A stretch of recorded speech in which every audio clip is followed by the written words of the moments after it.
South Africa has raised over 1.2 trillion rand in investments in the past 5 years. This was done through the annual investment conference that President Cyril Ramaphosa hosted in the country. This conference saw many private sectors, both locally and internationally, expand their investing into the country. However, economists say this is not enough. More investors are turning their back on South Africa. Rating agencies have placed the local economy on a junk status. The country was grey-listed by the Financial Action Task Force, the World Anti-Money Laundering and Terrorist Financing Watchdog. South Africa's stance on the Russia-Ukraine war and the Israel-Palestine attacks have sparked concern among some international investors. Now, today, and really since 1994, every country in the world has wanted to deal with us. And I think that's led to a confusing foreign policy. We actually have too many options. We're like a little rich kid that moved into a poor town, is in a poor school. Everybody wants to be our friend. And we're acting immature. Yeah, we don't have a strong set of guidelines that we can stick by. Economists say South Africa remains an attractive investment destination that many foreign investors want to tap into. But the policies in the country have made it difficult for foreign investors to invest. Standard Bank's chief economists say the levels of growth in investment have been low since the global financial crisis in 2008. South Africa is not quite at the stage where we can believe that there is going to be a resilient and enduring liveliness in consumer fundamentals so as to encourage growth investment premised on persistent economic growth. So we do celebrate quite clearly a liveliness in the economy in terms of the investment cycle, but we also acknowledge that, for example, the level of investment in South Africa is still 10% below the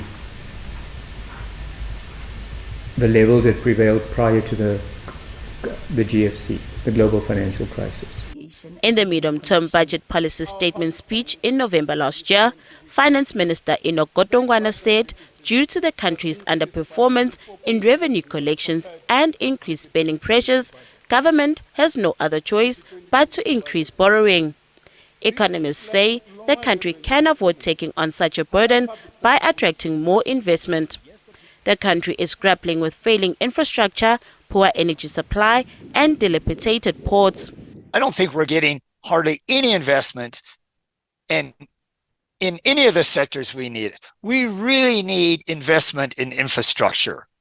We really need investment in mining, because agriculture brings us as much or more overall, needed goods, but we could use more investment in agriculture. But mining, without a doubt, infrastructure, without a doubt, power plants, transmission lines, railroads, harbors. No country can really grow without foreign investment. Last year's medium-term budget policy statement sparked concerns from some economists about government's ability to contain spending, a major step to reduce debt. The national budget speech will once again afford the country an opportunity to restore investor confidence in the local economy and steer South Africa away from another crippling sub-investment grade from rating agencies.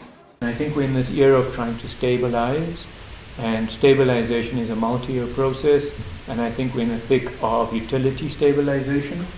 One hopes electoral stabilization or election stabilization, and policy stability henceforth. These are our forecasts.